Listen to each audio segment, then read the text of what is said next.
Hello guys, this is your friend and we are back with a new fanfic. Which is what if Naruto became the immortal demon hunter and Shinobu, Kanae, Mitsuri and Kanao fell in love with him. Naruto X Demon Slayer. And if you enjoy this fanfic then please press the like button and subscribe to my channel for more fanfic like this. And now let's start the fanfic. Naruto sat on the rooftop of a half-forgotten temple, the night wind tousling his golden hair. Centuries had passed since his arrival in this strange world, this realm of humans and man-eating demons. Yet he looked no older than 20. His face bore faint traces of youth, but his eyes shone with the burden of accumulated years. The gentle moonlight revealed only a fraction of the countless scars crossing his body, some from blade fights, others from demon talons. Despite all these battles, Naruto's spirit remained unbreakable, and through centuries of endless conflict, legends of the immortal demon hunter had arisen in hushed whispers. Across the temple courtyard, crickets chirped, their song occasionally silenced by the scuttling presence of lesser demons in the underbrush. Naruto calmly scanned the area. Ever since he'd discovered rumors of an elusive demon devouring unsuspecting travelers near this old shrine, he had waited patiently to see if the rumors were true. He had spent centuries doing this, fighting demons, waiting for demons, trying to help the lost souls among them. Some nights, he found no evidence at all, the rumors just that. On others, the air reeked of blood, and he had to fight tooth and nail to protect innocent villagers. He closed his eyes, letting his senses expand. The path of Ninshu he had rediscovered, originally taught by the sage of six paths back in his own world, had allowed him to connect with others' chakra networks. Through this technique, he'd invented a unique approach in this new realm. Perhaps it was sheer stubbornness. Perhaps it was his unrelenting belief in the possibility of redemption. But he had found a small measure of success in partially loosening the demonic hold that bound corrupted souls to their demonic master, Muzan Kibutsuji. Few believed that redemption was possible for demons. Humans in this world, after all, had seen unimaginable cruelty from these creatures. Yet Naruto stubbornly kept trying. He hated needless killing. When he'd first arrived here, so many years ago, he had slaughtered any demon that threatened human lives. But the guilt weighed on him.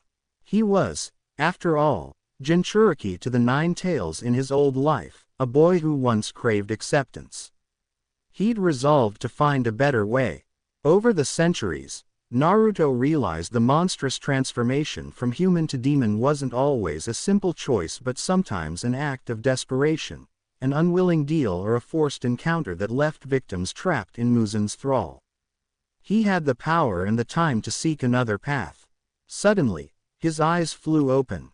A faint flicker of chakra spiked in the darkness. He moved silently across the rooftop, scanning for the presence he had felt. It emanated from the far edge of the shrine's grounds, a trembling, malicious aura.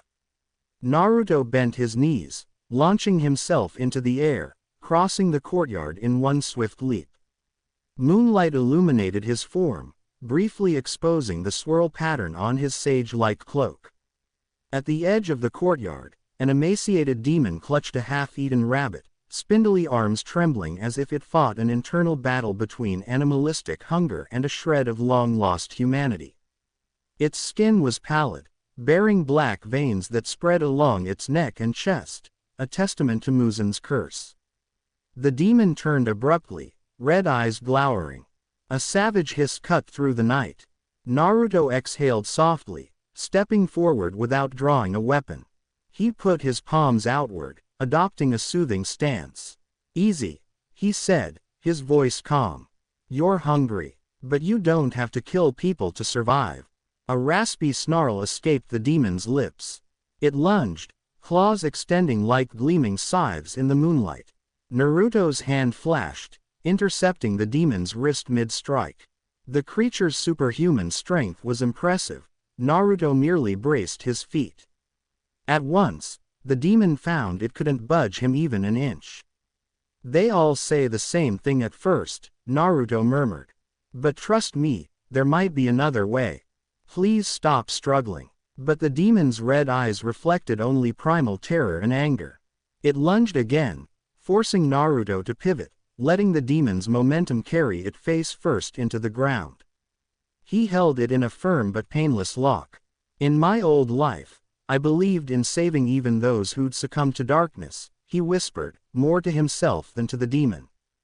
But I can't force anyone to return to the light. You must want it. Do you? The demon hissed, jaws snapping. Then, for a heartbeat, it paused, breathing ragged. Its eyes flickered. Naruto felt it. A faint resonance, like a broken chord struggling to be in tune. He had seen it before. A demon's chance at redemption was never guaranteed, yet sometimes it emerged in the strangest moments, a memory of a loved one, or an echo of regret. The demon's lips quivered, and tears formed at the corner of its crimson eyes. Help me, it rasped, voice raw with desperation. Naruto gently pressed his palm against the demon's chest. He summoned his chakra, weaving intangible threads of ninshu, shaped by centuries of trial and error. Warm, golden luminescence flickered between them. The demon trembled, stuttering gasps as if overwhelmed by the sudden burst of human warmth. Naruto concentrated.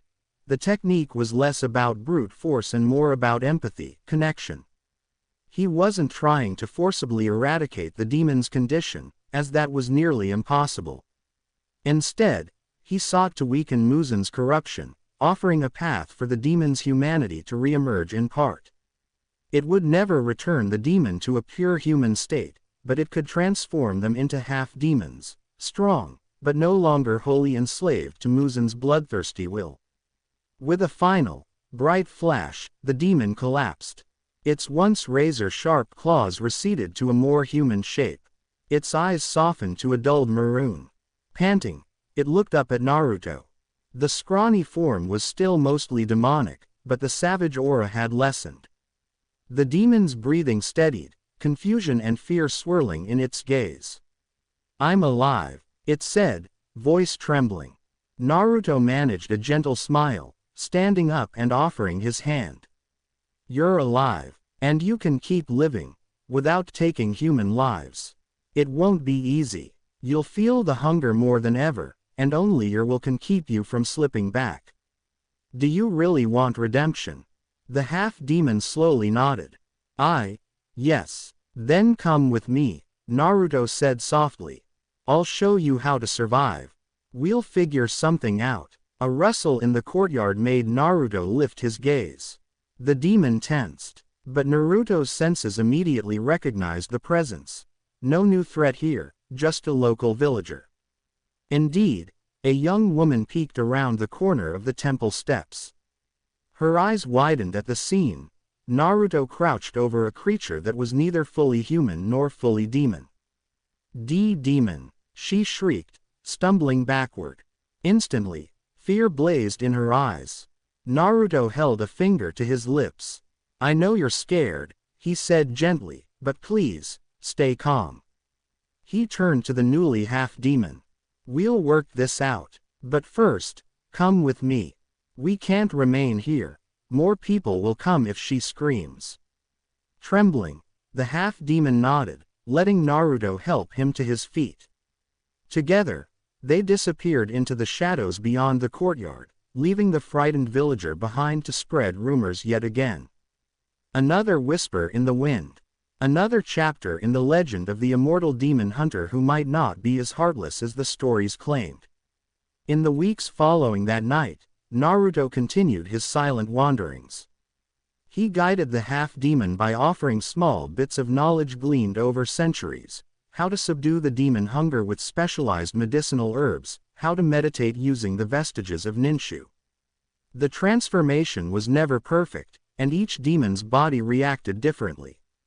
Some returned to a state that closely resembled human form. Others retained horns or claws or strangely colored eyes. But the key was the severing, at least partially, of Muzen's influence. Naruto recalled the times he had crossed paths with Muzen himself. The first had been nearly 3 centuries ago. Naruto, newly arrived in this strange land, had hunted rumor after rumor, discovering that an ominous figure, spoken of in hushed, fearful voices, was behind the proliferation of demons. Eventually, Naruto found the mastermind. At that time, Naruto had possessed an unshakable confidence. Hadn't he defeated Kagaya, the 10 Tails, and Madara back in his old world? Surely, he'd dispatch a demon king easily. But Muzan was cunning, elusive. Their brief encounter ended in a stalemate. Naruto had landed a blow that nearly tore Muzan's chest apart, only for the demon to regenerate almost instantly. In turn, Muzan attempted to infect Naruto's bloodstream. But Naruto proved immune. His unique biology, shaped by centuries of sealed chakra and his prior world's energies, resisted any forced corruption.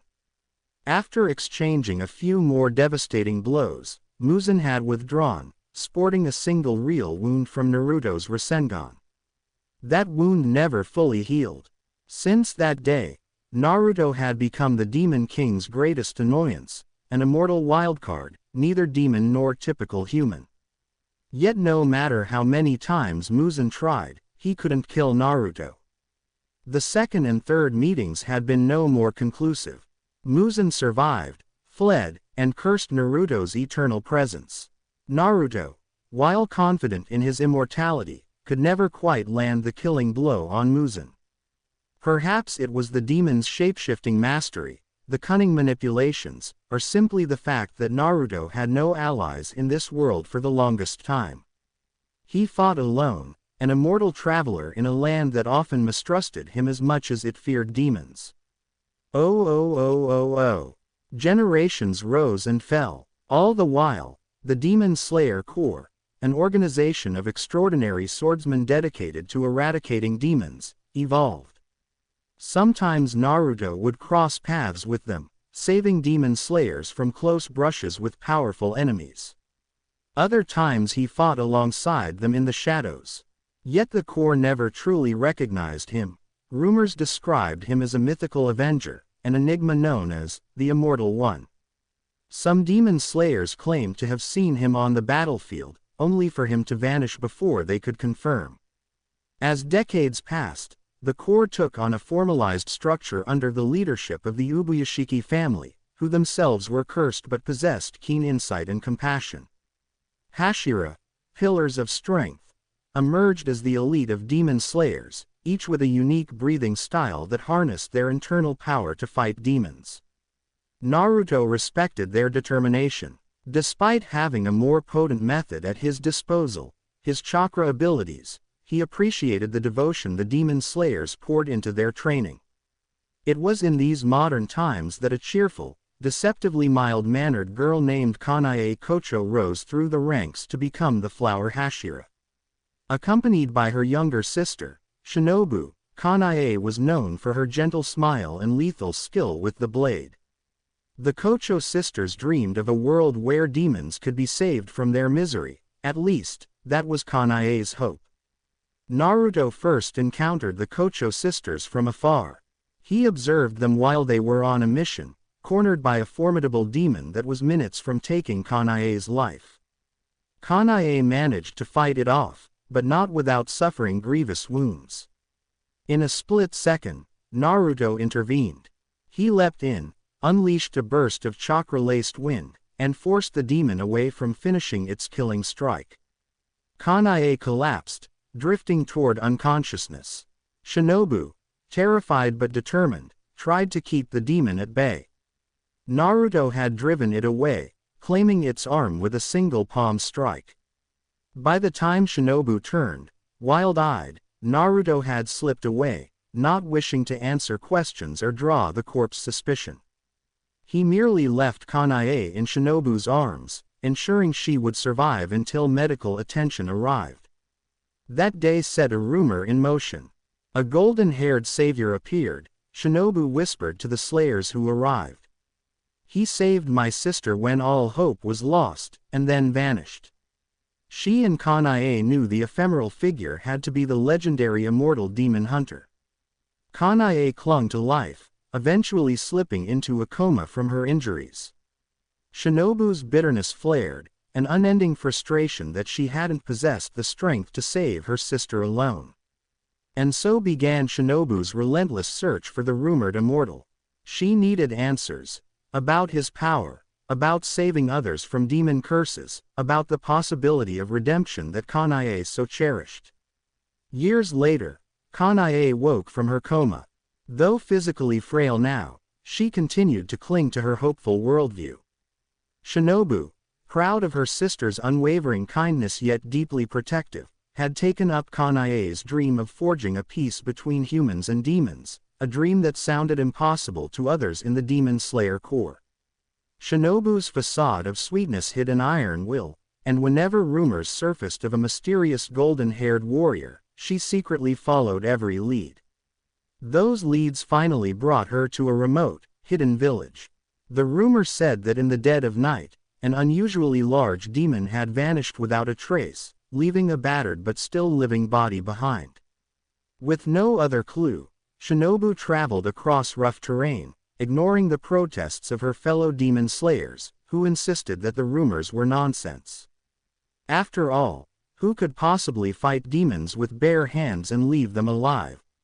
Shinobu found herself in a quiet settlement. The villagers, though cordial, regarded her with polite confusion. She asked discreet questions. "Has anyone seen a golden-haired man in these parts?" But most shrugged, vaguely recalling someone passing through ages ago. None gave definitive answers. Suspicious but undeterred, Shinobu tried a different tactic. At dusk, she wandered the outskirts, searching for residual demonic energy. Her keen senses caught a faint trace in a nearby bamboo grove. She pressed on, mindful of every footstep. The moon was high when she glimpsed a figure standing in a small clearing, facing a wounded demon cowering against a hollow tree trunk. Her heart pounded. She recognized the figure's silhouette from the hazy retellings. Golden hair, cloak fluttering softly in the night breeze. He was taller than she expected, his stance both relaxed and impossibly poised. She thought of the stories she'd heard, stories of a man who had fought demon after demon for centuries, who never seemed to age, and who sometimes let his enemies live. Naruto knelt down, addressing the injured demon. His voice carried on the breeze. "Do you truly wish to be free of your hunger? If so, close your eyes." Shinobu watched, transfixed. Though the demon looked on the verge of attacking, it hesitated. Naruto extended his hand, and faint golden light blossomed between them. The demon gasped, convulsing, as if in battle with its own instincts. Shinobu recognized the gentleness in Naruto's eyes that were the same compassion that was often in Kanae's eyes. Soon the demon's twisted body began to settle, its features softening by degrees. Overcome by pain and shock, it collapsed. Naruto exhaled, leaning back on his heels. He looked worn, as if each act of mercy weighed on his spirit. That was when Shinobu slipped from the cover of the bamboo, insect-like blade at the ready. Naruto froze. Though he had sensed her presence, he made no move to flee this time. "So," she said softly, "you're real after all." Naruto regarded her warily, then rose to his full height. "Shinobu Kocho, right." His voice was calm, even respectful. "I remember you, and your sister." Shinobu's eyes widened. She tightened her grip on her Nichiren sword. "You saved my sister, Kanae. She would have died if you hadn't." She paused, swallowing. "Who are you?" "Just a wanderer," he replied, lips curving into a faint smile. "A long-lived fool who can't keep out of trouble." Shinobu's heart skipped a beat. There was no mistaking it. This was definitely the man from the legends. All the stories that had circulated through the Demon Slayer Corps, the unstoppable demon fighter who sometimes spared his enemies, were true. She studied him carefully. He looked far too young to have been around for centuries, yet his aura radiated an indescribable depth, as though lifetimes of hardship slept behind those blue eyes. Her professional demeanor took over. We have a lot of questions for you. I'd like you to come back with me, to meet with the Demon Slayer Corps. Naruto's eyes flickered. I'm not sure I'm welcome in your ranks. I've heard you guys think I'm some sort of myth, or maybe even a demon sympathizer. Shinobu kept her tone neutral. You save demons. He sighed. Only those that want to be saved. Is that even possible? She pressed. To sever them from Muzen's control. He answered with a single nod. It's not simple. And it's not a perfect fix. They remain in a state that I call half-demon. But at least they can think for themselves, some measure of free will restored. They don't have to kill to live, though it's an uphill battle. I've spent centuries refining this technique, and it still doesn't always succeed. Shinobu's eyes flicked to the unconscious demon behind him. Fear and revulsion stirred in her heart. The demon was still, by all outward appearances, a monster. Yet if Naruto was telling the truth, perhaps it no longer possessed the drive to murder indiscriminately. I'm taking you in, she said resolutely, though she tried to keep her tone kind. At the very least, the corpse leaders will want to know your methods. My sister, always believed demons should be given a chance. You might be the key. Naruto quietly regarded her. He noticed the pinkish hue across her cheeks, an involuntary reaction. Shinobu was composed, but seeing him up close, seeing his unwavering gaze, seemed to unsettle her. For his part, Naruto felt his heart skip a beat as well. Despite having lived so many years, despite his maturity, he'd never lost a certain youthful weakness for bright eyes and a determined smile. Attractive women always caught him off guard, drawing out a trace of that old, endearing awkwardness he thought he'd left behind in his teenage years. Shinobu, small in stature but fierce in spirit, had a poised beauty that made him glance away with a tiny flush of embarrassment. All right, he said quietly, lifting the half-demon from the ground. I'll come, but let me bring him too. If your core is committed to your sister's dream, you should see the reality of my technique. Shinobu raised a brow. That might be complicated, but, fine. I'll vouch for you. She stared at the unconscious demon. If it tries to kill anyone, I'll strike it down without hesitation. Understood.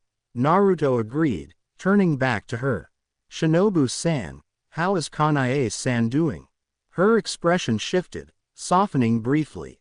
She woke from her coma, but she can't fight anymore. Her injuries, never fully healed. Naruto felt a pang of guilt.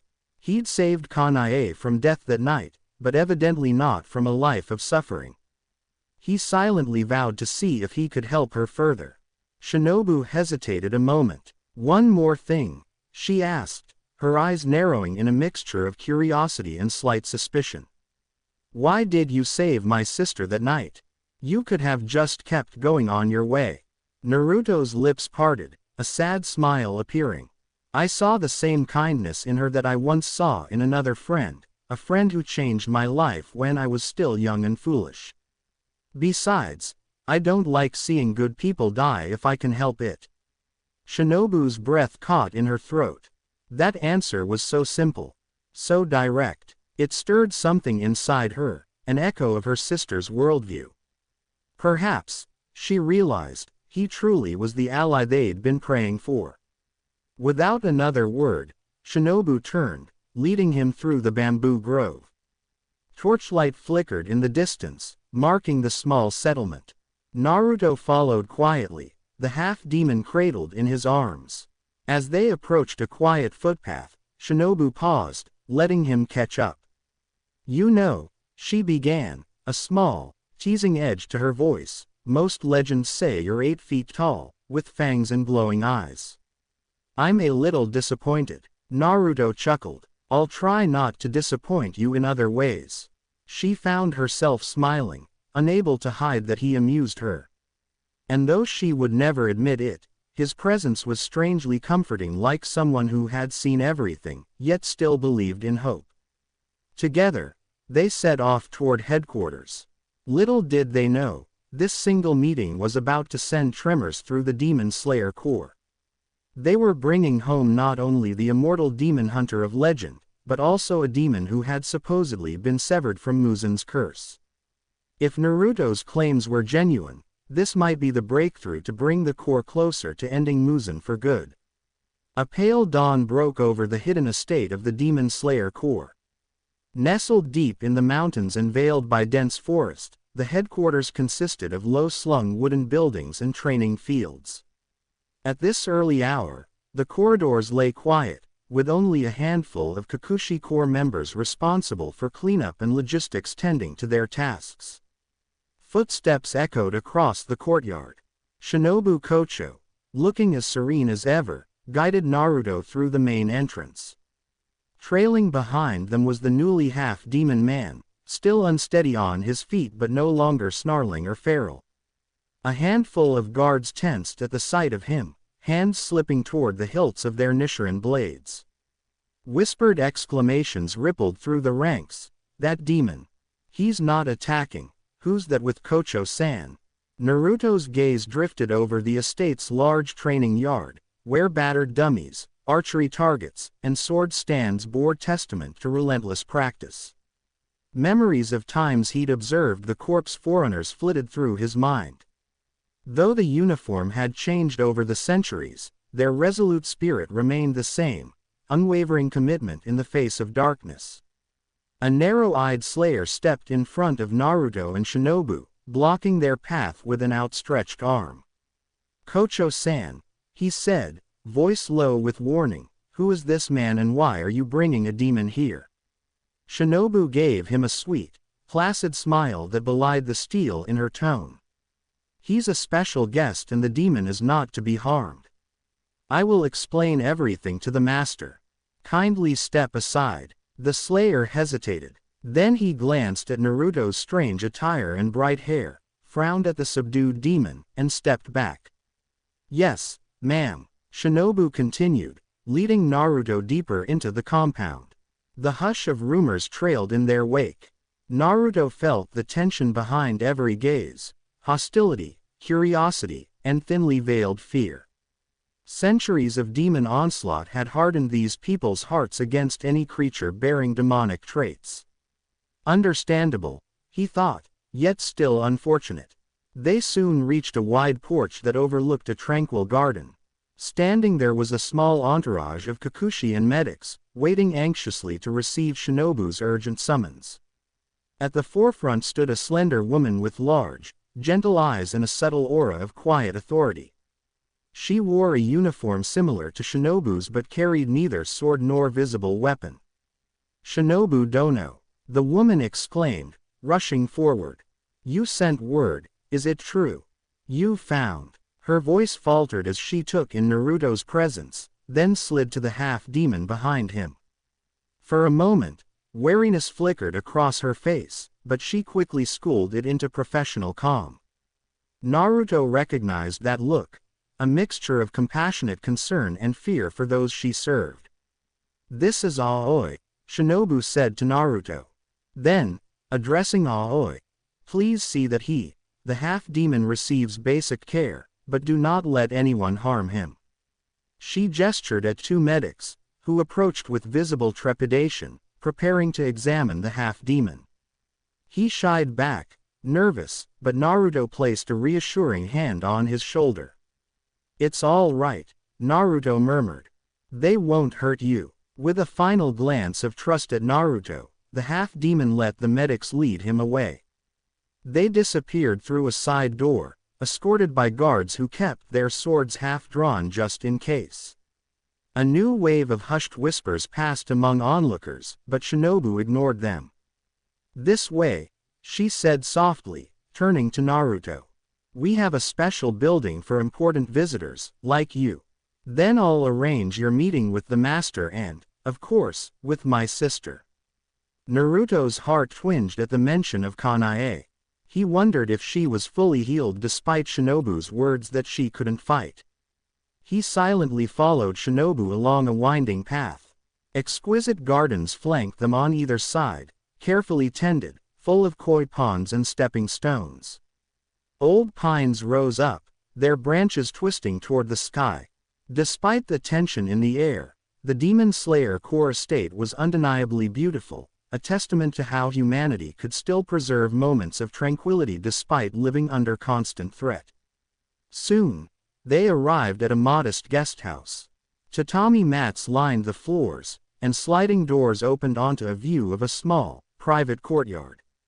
Shinobu slid one door aside, motioning for Naruto to enter. Inside, kneeling on a cushion, was a young woman with a warm, kind face and soft eyes. She wore a loose kimono, and though her complexion was healthy, Naruto caught the faint fragility in how she moved, as if even lifting her hand might cause pain. Her smile was radiant. "Naruto-san," she said, voice trembling with emotion. "Thank you for coming." This was Kanae Kocho, the flower Hashira who had once danced across the battlefield with lethal grace until that night when she was nearly killed by one of the Kazuki 12. Naruto had last seen her unconscious in Shinobu's arms. Now, she was awake, alive, and clearly overjoyed to see him. Naruto stepped forward, bowing his head in apology. "Kanae-san, I'm sorry you were hurt so badly. I wish I could have done more at the time." She shook her head gently. "You saved my life. That's more than enough. You have nothing to apologize for." Shinobu closed the sliding door behind them, giving her sister and Naruto a measure of privacy. They knelt around a low wooden table, the morning light filtering through rice paper windows. Kanae studied Naruto's face for a moment, her expression full of gentle curiosity. "I never imagined I'd get to thank you in person." Naruto rubbed the back of his neck sheepishly. "I'm glad you recovered. Shinobu-san told me you can't fight anymore." A wistful sadness flickered across Kanae's features. "Yes, my injuries caused prolonged complications. My heart stopped for a few minutes that night, and the coma took a toll on my body." Her eyes dropped. "But I'm grateful just to be alive." "That's thanks to you." A pained silence followed. Naruto sensed the deep regret and yearning in her voice. He knew how it felt to be forced away from a path you loved, like how he once lost the chance for a normal life when the world demanded him to be a hero. But Kanae's spirit still shone despite her ordeal, reminding him of the unstoppable optimism he once possessed in his youth. Shinobu cleared her throat gently. "Sister, Naruto-san has agreed to speak with the master about his technique. If it works, we might be able to grant some measure of redemption to demons who truly desire it." Kanae's eyes lit up, brimming with hope. "I always believed something like that was possible. But, I was told by my superiors that nothing short of a cure to demonhood existed, and no such cure existed at all." She glanced at Naruto, voice hushed in reverence. "Yet Shinobu told me you've worked on this form of ninshu for centuries. Is it truly possible to cut Muzan's influence?" Naruto nodded. "Partially, yes. I don't want to give false hope. Even after they're severed from Muzan's direct control, they remain half-demons. They'll struggle with hunger, and some never manage to resist it entirely. But it is a path forward. And if they truly desire redemption, they can regain a semblance of humanity." Kanae's eyes shone. "This is miraculous." She reached out and gently placed her hand over Naruto's. "Thank you, Naruto-san. Truly." Her gentle touch and earnest eyes made Naruto's heart pound. He was used to battling monstrous demons and dealing with centuries of warfare. The simple warmth of a grateful woman's hand felt almost foreign. A subtle flush crept into his cheeks. Next to them, Shinobu raised an amused eyebrow, noticing Naruto's moment of fluster. "I'll arrange your meeting with Kagaya Ubuyashiki, our master," Shinobu said briskly, concealing her slight smile. "He's been unwell lately, but he'll want to see you right away." "News like yours can't wait." Kanae nodded in agreement. "Go with Shinobu," she told Naruto. "The master is kind. He's done much for us all, despite the curse that afflicts his family line. Please, Trust him. Naruto stood and bowed politely. Thank you. I look forward to meeting him. Before he left, Kanae gave him one last, radiant smile. I hope we'll have time to talk more later. Perhaps, even be friends. Naruto, a bit surprised, nodded quickly. I'd like that. Shinobu slid the door open again, and they made their way back out onto the garden path. Naruto couldn't help but glance back at Kanae's delicate form. He felt a pang of empathy that she might have lost her ability to fight, but her spirit was as bright as the sun. He also noticed Shinobu's expression as she walked beside him, something affectionate and protective in her eyes whenever she glanced toward her sister's room. They proceeded to a spacious, secluded manor at the heart of the estate. Guards stood at attention outside its doors. Inside, Naruto felt a shift in the air, as if stepping into a sanctuary. Soft candlelight filled the corridors, and every footstep seemed subdued out of respect. At last, they entered a large, dimly lit room. Kneeling on a raised tatami dais was Kagaya Ubuyashiki, head of the Demon Slayer Corps. He was dressed in a plain kimono, his blind eyes bandaged with thick white gauze. His face bore the telltale scars of the family's hereditary curse, a creeping ailment that gradually stole his sight and caused necrotic lesions. Despite this, he possessed an undeniable aura of calmness, even warmth. Surrounding Kagaya were several Hashira, some of the corp's strongest warriors. Naruto recognized them by their distinct uniforms and the powerful auras they radiated. A hush fell as Shinobu guided Naruto to kneel at a respectful distance. Kagaya spoke in a gentle, melodic tone. Welcome. I have heard extraordinary tales about you for years, the Immortal One, some call you. It is an honor to finally meet in person. Naruto bowed politely. Thank you for seeing me. I'm Naruto Uzumaki. Kagaya's lips curved in a kind smile. Uzumaki-san, Shinobu tells me you have discovered a method to free demons from Muzen's curse. He lifted his head slightly, though his blindfolded eyes couldn't see. Is this truly so? Naruto took a measured breath. Yes, though it's not a perfect solution. My technique can weaken Muzen's hold over a demon's body and mind, allowing their humanity to resurface, provided the demon sincerely desires it. However, it doesn't fully return them to being human. They become something in between. A ripple of unease passed among the Hashira. One of them, a tall, broad-shouldered man with a jagged scar across his cheek, frowned deeply. So you're saying you let them live as half-demons? Isn't that dangerous? There's no telling when they might attack humans again. Naruto nodded, acknowledging the concern. Yes, it can be dangerous. They still possess demonic strength and cravings. But if guided properly, they can learn to manage those urges. It's not so different from how some humans struggle with their own darker impulses. He paused, recalling his friend Gaara and his own path with Kurama, the Nine Tails. I've seen enough successes to keep trying. A younger Hashira with a stoic demeanor spoke up. Why bother? Isn't it more practical to kill them? His voice was cold but tinged with curiosity. Kagaya raised a hand gently, halting any further sharp words. We demon slayers have dedicated our lives to protecting humans, not to relish killing demons for its own sake. His voice was soft, but there was a quiet emphasis that made each Hashira listen attentively. If there is a genuine path to salvation for those trapped by Muzen's cruelty, we must explore it. Especially if this path can help us defeat Muzen once and for all. He directed his sightless gaze at Naruto. Can your technique help us learn more about Muzen?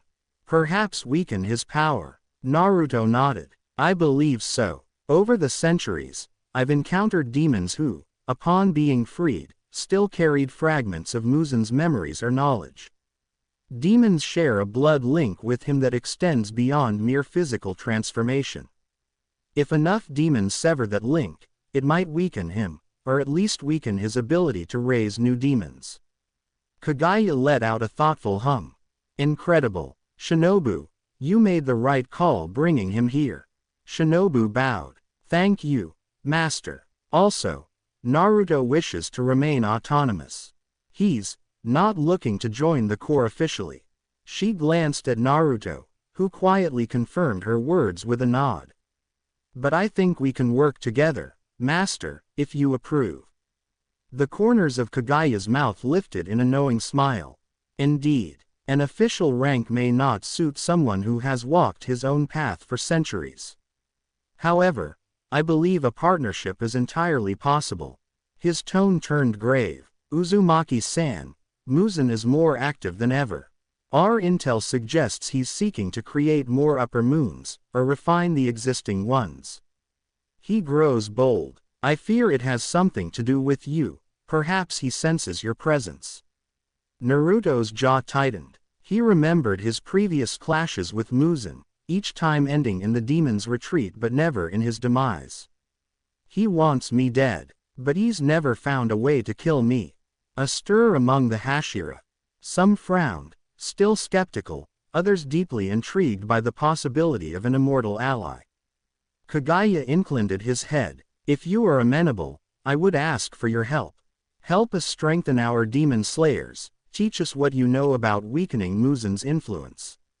In turn, we will offer you our resources, our protection for those half-demons, and any knowledge we have on Muzan's movements. Naruto considered, glancing at Shinobu, whose eyes were quietly urging him to say yes. Then he nodded. All right, let's do this together. A faint, relieved exhalation drifted around the room. The broad-shouldered Hashira who had initially questioned Naruto gave a curt nod, as if to say he'd hold off on further doubt, for now. Kagaya's smile widened with genuine gratitude. Then it's settled, Kagaya said gently. As you teach us, we will do our utmost to assist in your mission. He tilted his head toward a side door. Shinobu, please show Uzumaki-san to the demon he brought in. I'd like him to demonstrate his severing technique so our best medics and the Hashira present can learn from observation. Shinobu bowed. Yes, Master. With that, Naruto rose, bowing respectfully to Kagaya and the assembled Hashira. A subdued tension still lingered among them, but also a spark of hope. If Naruto's claims were genuine, they might have a shot at turning some of Muzan's forces to their side or at least away from his. Shinobu led Naruto back through the corridors until they reached a specialized clinic ward. Several butterfly motifs adorned the walls. This was the domain of the Kocho sisters, known for their expertise in poisons, antidotes, and medical knowledge. Inside, the half-demon Naruto had rescued rested on a futon. A pair of slayers guarded him, swords at the ready, while two medical attendants hovered nearby. The half-demon appeared calmer than before, though confusion and anxiety still showed in his eyes. Upon noticing Naruto, the half-demon sat up, relief evident in his gaze. You really brought me to the demon slayer's stronghold," he murmured. Naruto nodded. "You're here because I told them you don't want to kill humans anymore. Is that still true?" The half-demon swallowed. "Yes, I don't want to keep doing Muzan's bidding. I hate what I've become." Shinobu stepped to the side so that the medics and a few curious Hashira who had followed could observe. "Naruto," she asked quietly, "how exactly do you do this, severing?" Naruto knelt next to the half-demon. "First, I confirm they have the resolve to fight their hunger. If I sense their reluctance, even a shred, there's no point. The technique won't hold, or it might provoke a backlash." The half-demon winced. "I'm done with that life," he insisted. Naruto offered a small nod, placing his palm gently against the half-demon's chest. The tension in the room spiked. The guards gripped their weapons, ready for any sudden lunge. But the half-demon sat still. "Close your eyes," Naruto murmured. "Concentrate on what it was like to be human. Remember who you were before. Focus on the warmth of those memories." The half-demon's hands trembled, tears slowly leaking from his shut eyelids. Naruto closed his own eyes in turn, exhaling slowly. He summoned the chakra he had carefully nurtured for centuries in this world. Though the environment lacked the natural energy he once knew, Naruto had learned to adapt. A dim, golden glow shimmered around his hand, invisible to most but perceptible to those with keen senses.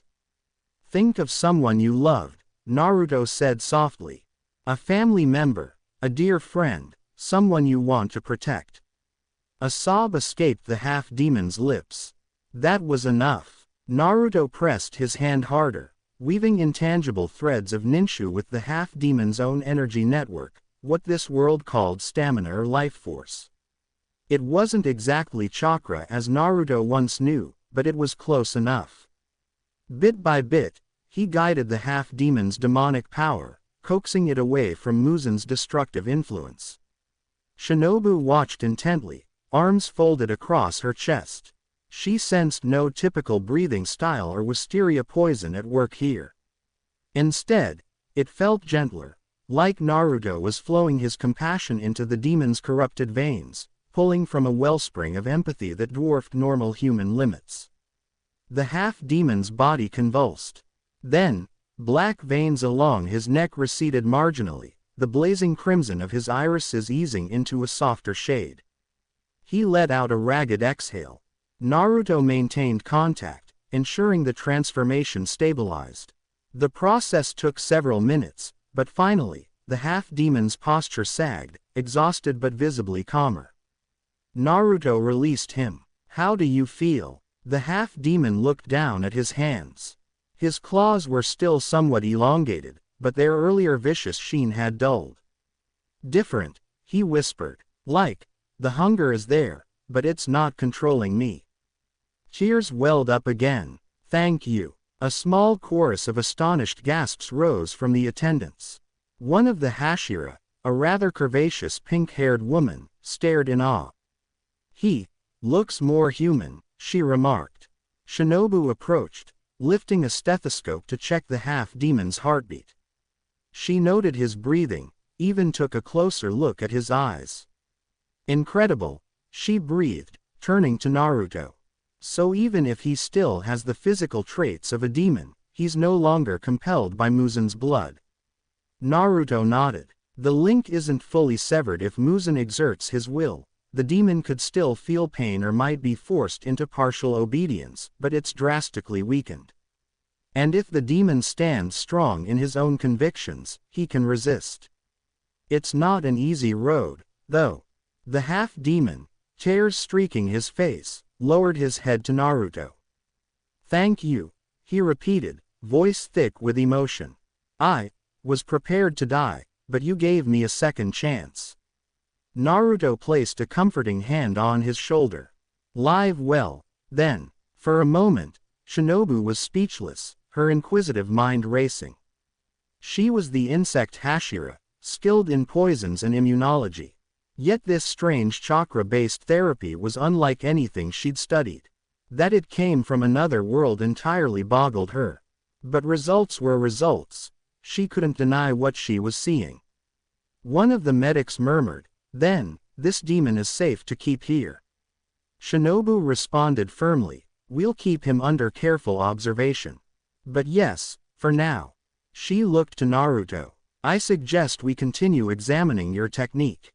We should find other willing demon test subjects, preferably those captured alive." Naruto gave a solemn nod. "I'll help however I can. In the meantime, we need to figure out how to keep Muzen from sensing that his thralls are being freed." When the demonstration finished, Shinobu escorted Naruto outside. They walked a winding path through the estate's back garden. Sakura trees, their blossoms just beginning to bud, formed a quiet canopy overhead. The tension in Shinobu's shoulders seemed to dissipate as they left the prying eyes of the core behind. She let out a soft sigh. That was amazing. Even after hearing about it, seeing it in person is something else. Naruto glanced at her. "I've had a lot of time to master it." "Yes, about that," Shinobu said, halting near a small pond edged by rocks. How exactly are you immortal? That might sound rude, but everyone wants to know. Naruto turned his gaze to the water's surface, lost in thought. He saw his reflection. The same youthful face he'd worn for centuries, though the eyes carried the weight of lifetimes. It's complicated. Let's just say I was supposed to die in my old world. But instead, I woke up here, and my body's been frozen in this state. I've tried to find a way to age normally again, but no luck. Shinobu's gaze softened. That must be lonely. He shrugged. It can be. I've watched entire generations grow old and pass on. But I made the best of it. A comfortable silence settled between them. Shinobu toyed with a stray blossom that had fallen onto the water. I appreciate you deciding to trust us, she said quietly. Then, with a wry smile, some of the core are still skeptical, but they'll come around. Naruto chuckled. Skepticism is normal. I'd be worried if they believed me too easily. Her lavender eyes flicked to his face. Thank you for saving my sister. And for giving me hope that her dream wasn't foolish. When we lost our parents to demons, Kanae was the one who said we should still have compassion. I couldn't see it that way, not back then. I wanted revenge. Naruto nodded gently. But you're here now, trying to carry on her ideals. Shinobu's lips curved in a delicate smile. Yes, I won't let her dream die. And with you around. She hesitated, then added playfully, let's just say you make it easier to believe in impossible things. He blinked, noticing again how her serene features held an undercurrent of intensity. Despite her small frame, Shinobu felt as formidable to him as any warrior he'd known, and, he admitted privately, she was undeniably attractive. His heart did a small flip. He coughed to cover his fleeting awkwardness. Well, he said, I'm happy I can help. And you, Shinobu, well, you're doing a lot too. A faint blush dusted her cheeks at his words, though her smile remained poised. I guess you do have a small weakness for attractive women, as rumors say. Her eyes twinkled mischievously. Naruto froze, eyes wide. Rumors. Seriously. She laughed softly. Only kidding. But your face just now, it's adorable. He groaned, ruffling his own hair in mild embarrassment. I'm not used to teasing from a demon slayer. He turned away, gazing again at the gently rippling pond. Anyway, let's refocus. We have a lot of work to do. The slight smile on Shinobu's lips lingered as she nodded. Right, of course. They moved on, but the air between them felt lighter now, an unspoken understanding had formed. Two warriors who carried burdens of the past, forging an alliance that might change the fate of this entire conflict. For the next several days, Naruto settled into a careful routine at the Demon Slayer core estate. Word of his demonstration spread quickly, fueling curiosity and occasional wariness. A few slayers took it upon themselves to watch him from a distance, still unsure if he was friend or foe. Meanwhile, Shinobu coordinated sessions where Naruto would demonstrate his ninja-based severing technique for small groups of medical staff and interested Hashira. They began planning how to handle captured demons who might be willing to change. Naruto emphasized the importance of free will. If a demon refused redemption, forcing the technique could cause violent backlash or simply fail. Kanae often joined these sessions, quietly observing and offering words of gentle encouragement. Though she could no longer fight, her presence brought a calm optimism that soothed the half-demons in training. Naruto found himself increasingly drawn to both sisters' company, Kanae's warm serenity and Shinobu's razor-sharp wit. In these quiet moments, centuries of isolation felt a little less heavy on his soul. But Naruto also knew that the real threat loomed outside these walls. Muzan Kibutsuji wouldn't stay idle for long. The Demon King's networks of spies and minions were vast. Sooner or later, he'd catch wind of Naruto's alliance with the Demon Slayer Corps and their new plan to free demons from his control. Already, Naruto felt uneasy twinges in the air at night, as though demonic energy crept closer. And sure enough, as the core strategized how best to utilize Naruto's technique, dark movements were underway beyond the estate's hidden boundaries. Unbeknownst to all but a handful of watchers in the shadows, one of Muzen's most lethal lieutenants was already closing in, tasked with a single mission: find and destroy the immortal demon hunter no matter the cost. A pale moon hung high over the dense pine forest, its silvery light spilling through the needles onto a narrow dirt road below. The usual chorus of crickets fell silent as a figure sprinted through the underbrush, a young villager, eyes wide with terror, breath ragged. Close behind him, a demon gave chase. The creature's eyes gleamed blood red in the dark, and its fanged maw dripped with anticipation of a fresh kill. Just as the demon lunged, claws outstretched to snatch its prey, a blur of motion intervened. Naruto Uzumaki dropped in from above, planting himself between the demon and the trembling villager. In the moonlight, Naruto's unruly blonde hair and tattered orange haori flickered into view. He wore a variant of the Demon Slayer core uniform under that haori, tailored for ease of movement, and a short Nichiren blade glinted at his hip. Most distinctive of all were the three whisker-like marks on each cheek, marks that twitched as he grinned confidently at the oncoming demon. "Run! Get to safety," Naruto urged the villager, his voice firm but kind. Recognizing salvation, the man stumbled away into the night, leaving Naruto alone to face the snarling demon. Naruto squared his stance in the middle of the road. He exhaled slowly, focusing chakra through his limbs. The demon hissed, irritated that its meal had been snatched away. It prowled in a circle around the blonde stranger, muscles coiling under sickly pale skin. This demon was once a farmer from a nearby hamlet, now twisted by Muzen's curse into a monster that barely remembered its own name. Naruto could sense the creature's bloodlust. The demon lunged with a feral screech.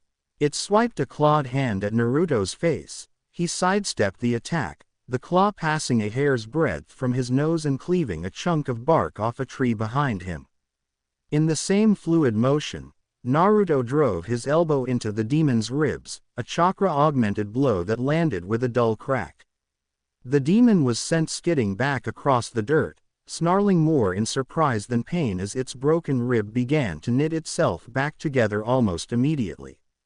Naruto frowned. Regeneration. He'd hit it hard enough to shatter stone, but of course that wouldn't be enough. Straightening, Naruto rolled his shoulders and let sage energy trickle into his body. His eyes flashed with a subtle change. Vertical pupils of toad-like slits flickered in his blue eyes, and an orange pigmentation traced itself around them. Sage mode. Instantly, the night came alive to Naruto's senses. The demon's malice glowed in his mind like a purple flame, and he sensed another presence perched in the trees just behind, calm and poised, to which a smile formed on his face. Before the demon could attack again, there was a delicate flutter of movement from the canopy. A flash of white haori patterned like butterfly wings glided down. Shinobu Kocho appeared seemingly out of nowhere, her diminutive form landing lightly on a tree stump just above the demon's eye level. She wore her warm smile, dark purple eyes narrowing with polite interest at the creature below. My, out hunting so late. How unfortunate for you." Shinobu's tone was sweet as honey, yet edged with danger. The demon snarled and leapt toward her, perhaps sensing she was the weaker of the two humans. It might have thought Shinobu an easy target due to her small frame, but Naruto had learned never to underestimate the insect Hashira. As the demon's claws slashed upward, Shinobu seemed to float backward in midair, effortlessly evading. In one graceful motion, she drew her slender sword, a specially tipped katana glistening with poison. Her petite silhouette blurred. Butterfly dance. Caprice. Shinobu's voice rang softly. She darted around the demon in a lethal dance, her blade flashing. From Naruto's vantage, it looked as if Shinobu had struck only once, a mere pinpoint stab to the demon's neck. A beat passed, and then the demon stumbled, confusion in its eyes. In reality, Shinobu had delivered a dozen needle-like thrusts in that single moment, each injecting wisteria extract directly into the creature's bloodstream. The demon roared in fury and pain as the fast-acting poison began to spread. Its movements grew erratic. "Finish it," Shinobu called out, still wearing that placid smile as she landed lightly a few yards away. Naruto was already moving. Planting one foot firmly, he swung around with a roundhouse kick that connected with the demon's partially paralyzed neck. The sheer force of his kick, amplified by Sage Chakra, tore the demon's head clean off. The body thudded to the ground on one side of him while the severed head tumbled to the other. The demon's eyes widened in shock as its head began to disintegrate, mouth opening and closing as if to speak. Naruto knelt by it, watching solemnly. In those final moments, the demon's red eyes briefly softened, flickering with a distant humanity. It gurgled something, perhaps a name, before both head and body crumbled away into ash and dust that the night breeze carried off. Naruto stayed still, a pang of sympathy welling in his chest as he often felt at these moments. Even after all this time, seeing that flash of a demon's former self before death cut him deeply. Once, this was a person, he reminded himself sadly. But he pushed the sorrow down and stood up straight. Shinobu sheathed her sword and hopped down from the stump, dusting off her haori. "Excellent kick," she complimented airily. "Though next time, Naruto, perhaps try not to ruin the head. I do so enjoy when they can utter last words. It's my only chance to ask a demon how it feels as my poison eats away at them." She sighed in an almost girlishly disappointed way, though Naruto knew her cheerful tone masked that streak of cruelty born of grief. She was teasing him. Naruto scratched the back of his head, a sheepish grin forming. "Ah, sorry Shinobu-san. Old habits. In my experience, leaving the head attached is usually a bad idea." He chuckled softly, trying not to imagine just how Shinobu would have toyed with the dying demon's mind. The butterfly-winged Hashira had a polite demeanor that hid a fearsome intensity. Naruto had witnessed it enough times by now. Shinobu tilted her head, studying Naruto's face. A few specks of demon ash clung to his cheek and golden hair. Without thinking, she reached up and brushed a bit of ash away from his whisker-marked cheek with her gloved fingertips. "There, all clean," she said lightly, as Naruto blinked at the unexpected gentle touch. Her smile remained, but there was a hint of genuine warmth in her eyes now. "You've become quite the dependable partner on these night patrols." Naruto felt a slight flush rise to his cheeks at her closeness and the casual praise. In over centuries of life, he had faced monstrous beasts and endless battles, yet still a pretty girl's attention had a way of turning him bashful for a split second. He recovered quickly, flashing a foxy grin. "Hey, well, I couldn't let anything happen to you either. That demon was about to have a very bad night as soon as you showed up." Shinobu's laugh was soft and melodic. She withdrew her hand before propriety could be questioned, clasping it behind her back. "Flatterer. But I must admit, it's reassuring having someone with your unique talents in the core." Naruto glanced down at his own hand, flexing his fingers where faint wisps of chakra still danced. Unique was one way to put it. He nodded firmly. "I'm glad to be here. Protecting people from demons, it's not so different from what I've always done. And I've got your back." Before Shinobu could respond, a black Kasugai crow swooped down through the trees, cawing loudly. Naruto recognized the bird as one of the corpse messenger crows. It flapped above them and spoke in a rasping, urgent voice, "Ka. All Hashira and Uzumaki Naruto, report to Master Kagaya at headquarters immediately. Ka. Important meeting at dawn, do not delay." Shinobu's expression grew serious at once despite the gentle smile she maintained. "An important meeting with Oyakata-sama," she repeated thoughtfully. She exchanged a glance with Naruto. Any summons by Kagaya Ubuyashiki, the core leader, at such an hour meant something significant was afoot. Naruto nodded, already guessing this might concern recent upticks in demon activity they'd observed in distant regions. He patted the crow's head in acknowledgement, and the creature cawed again before fluttering off into the night to relay its message to others. Well then, Shinobu said, a hint of wry humor returning to her tone as she slid Naruto a sideways look, shall we race back? Unless, of course, you'd prefer to keep admiring the scenery. She gestured at the dark woods around them. In truth, the forest now felt tranquil again, protected under the unseen veil of wisteria that the core cultivated near roads to ward off lesser demons. Naruto cracked his knuckles and dropped into a slight crouch, accepting her challenge with a competitive grin. You're on, Shinobu-chan. Without another word, the two launched themselves down the moonlit trail, darting between the trees with inhuman speed. Shinobu's laughter trilled through the night as Naruto playfully tried to overtake her, his longer strides matching her nimble leaps. Two streaks of fluttering white and blazing orange vanished swiftly into the darkness, racing toward the Demon Slayer Corps headquarters and whatever awaited them at dawn. Pink and orange hues crept into the eastern sky as dawn broke over the Ubuyashiki estate. In a serene garden courtyard paved with smooth stones, the Hashira of the Demon Slayer Corps gathered one by one. Naruto arrived alongside Shinobu, still slightly flushed from their friendly race. They slowed to a respectful walk as they approached the meeting area.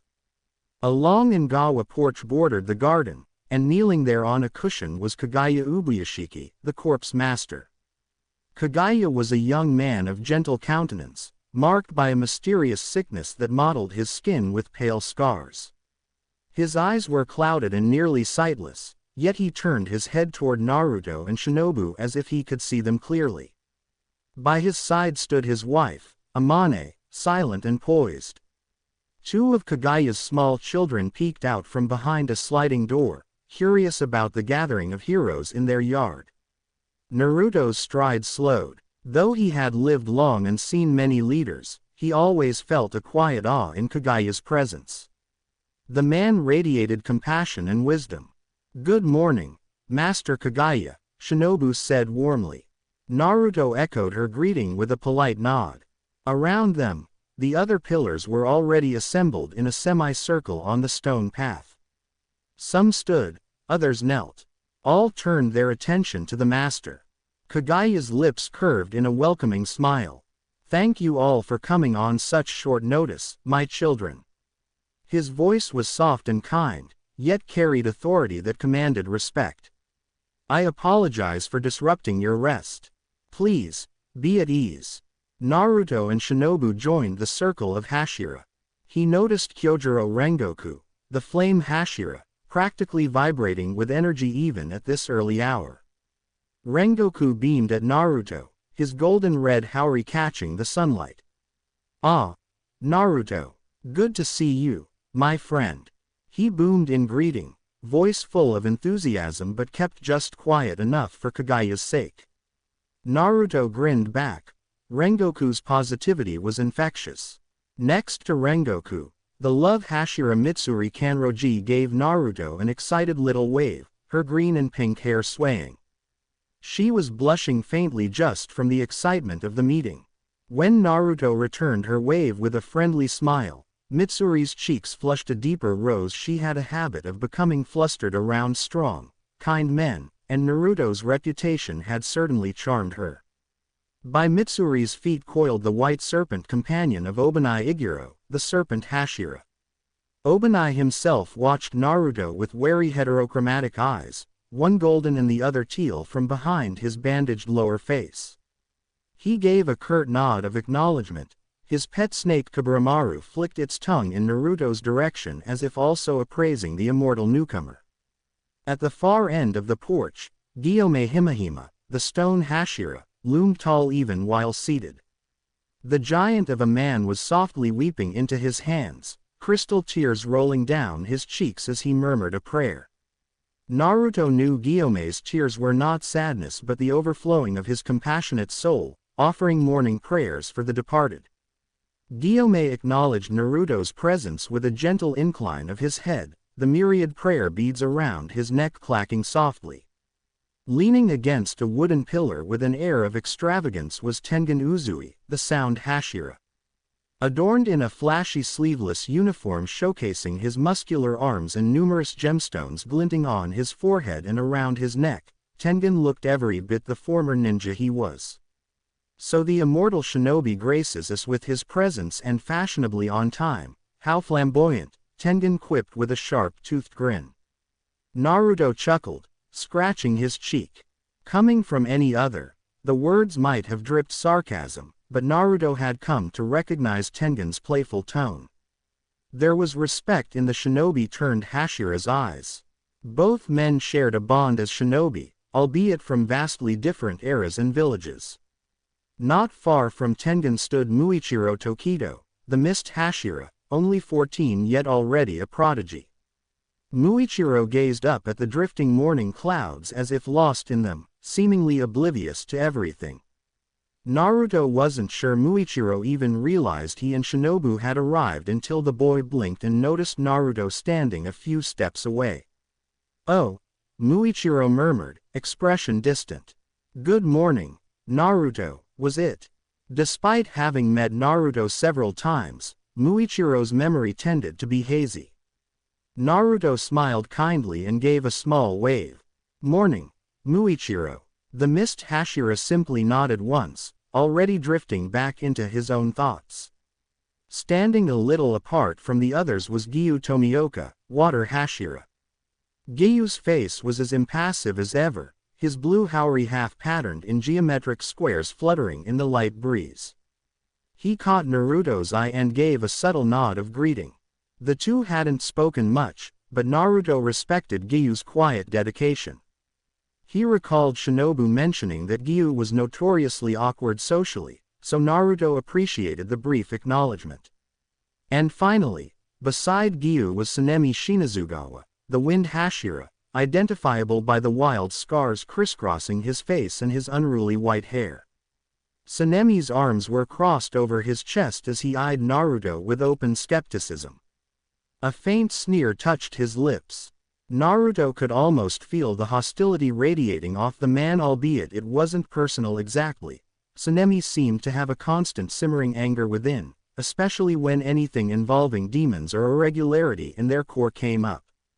Naruto met Sanemi's glare with a level gaze and a polite nod, choosing not to be provoked. He knew Sanemi's tragic history and understood the man's abrasive nature was scar tissue over deep wounds. There were two more among the circle, Kanae Kocho, the flower Hashira, much to Shinobu's happiness and relief, had been healed of her injuries thanks to Naruto's senjutsu, and her Suguko successor in training, Kanao Suyuri, who knelt quietly just behind her mentor. Kanae's presence was like a calming breeze. She knelt gracefully not far from Kaguya, her butterfly-patterned haori draped neatly around her. At the sight of Naruto, Kanae's lilac eyes lit up with a kindly smile. She inclined her head in greeting, and Naruto felt warmth bloom in his chest.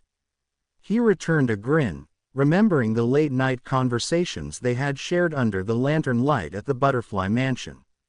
Kanae radiated the same gentleness as Kaguya, so gentle, in fact, that Naruto sometimes wondered how this kind soul could also be a deadly swordswoman. By contrast, young Kanao at her side was quiet and expressionless, her gaze lowered. Naruto knew Kanao was a girl still finding her voice. He offered her a friendly wave too, which caused her to blink in surprise and offer a tiny bow in return. When everyone had settled, Kaguya spoke again. "Thank you, Hashira, and Naruto, for assembling so promptly." His voice was gentle, but all fell silent to listen. Kaguya's wife helped him to his feet.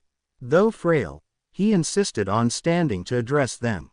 The Hashira all regarded their master with unwavering respect. Even Sanemi's scowl softened slightly in Kaguya's presence. "We have sensed a shift in the winds," Kaguya began, his tone laced with a prophetic gravity. Demons have been appearing in greater numbers in the far regions, places long thought secured. This calls for our immediate attention. Ubuyashiki estate caretakers have received reports from an unexplored northern province, a remote mountain village where disappearances have spiked drastically in the last month. The local demon slayer outpost there, though small, has sent word that they suspect a powerful demon or group of demons is responsible. Possibly even one of the 12 Kazuki.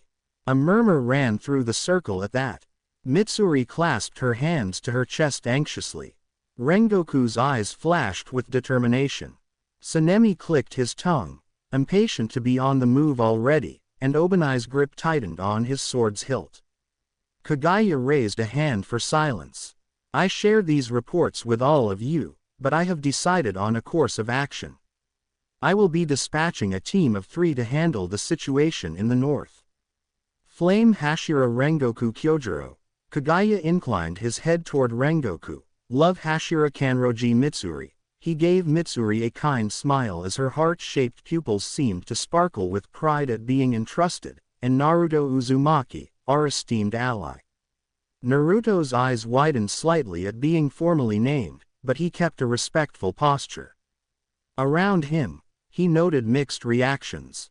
Rengoku gave a resounding nod, fiery passion in his voice. I will guard the people of the north with my life, Oyakata-sama. We shall not fail. Mitsuri nodded eagerly, pink locks bouncing. Yes, master. I mean, we will succeed, I promise. She added, determined despite the stammer of excitement. Sanemi however uncrossed his arms with a start, clearly displeased. Oyakata-sama, Sanemi interjected gruffly, with all respect, are you certain about sending him? He jabbed a thumb toward Naruto. I could go in his stead. If a Kazuki is truly there, I'd rather. Kagaya turned his calm face toward Sanemi's voice, and although Kagaya's blind eyes could not see, Sanemi immediately halted his protest under that gentle yet firm gaze. I understand your concern, Sanemi, Kagaya said softly.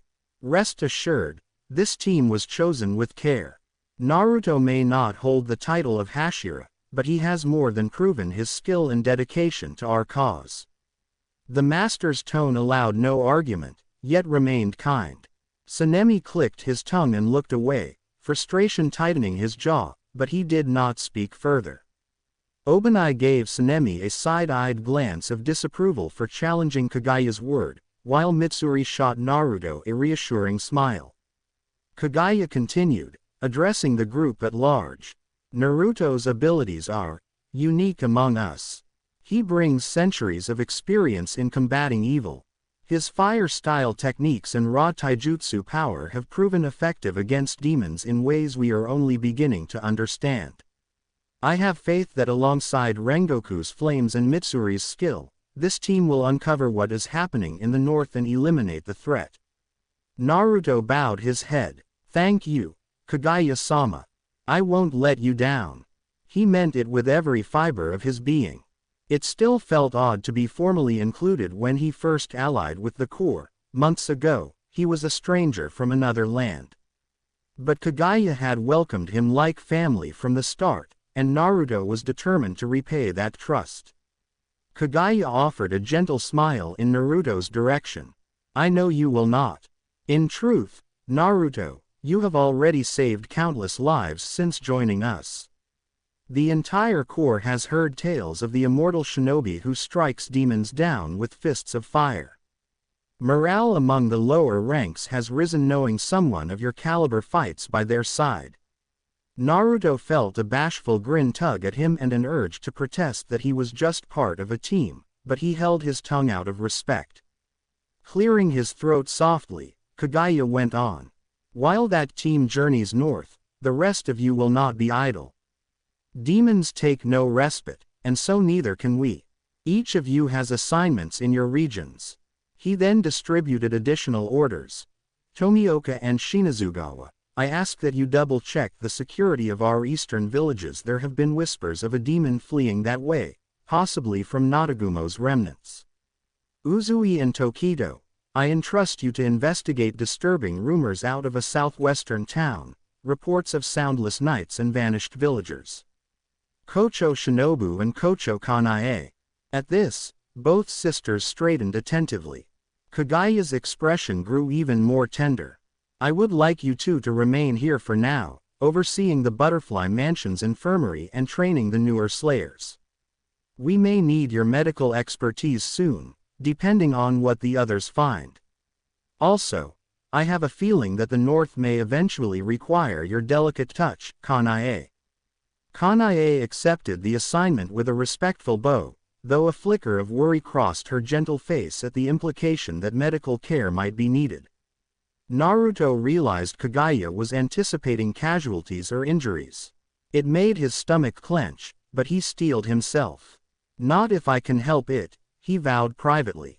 Kagaya finished delegating tasks. Every Hashira had a purpose for the coming days, whether in battle or support. The master then offered a soft smile to all. Remember, each of you is a pillar that supports humanity's hope. Lean on each other. Share knowledge. Our strength lies in our unity and our resolve. With that, Kagaya concluded, Rengoku, Mitsuri, Naruto, please depart for the north within the hour. Time is of the essence. The northern outpost leader will meet you in the village of Kinasato. May the gods guide your blades and fists, he added with a faint chuckle in Naruto's direction. The assembled demon slayers bowed as Kagaya was gently led back inside by Amane. As soon as the shoji door closed behind their master, the tension eased. Rengoku rose to his feet, his cape-like haori settling around his broad shoulders. He clapped a hand on Naruto's back in a burst of camaraderie. A mission together at last. I look forward to witnessing your full strength, Naruto. He declared, eyes shining. We shall set our hearts ablaze and light the way to victory. Naruto grinned at Rengoku's unfailing enthusiasm. Likewise, I've heard you're pretty amazing yourself, Rengoku-san. I'm lucky to have you leading this charge. Mitsuri practically bounced over, her excitement barely contained. I'm so happy we get to work together, Naruto-san. She chimed, her voice sweet and earnest. I'll do my absolute best out there.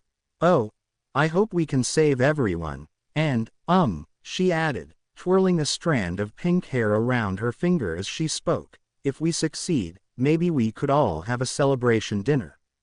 I love cooking for my friends. Her eyes sparkled with hopefulness. Naruto's heart warmed at her kindness. That sounds great, Mitsuri. Something to look forward to after we complete the mission. Datbeo.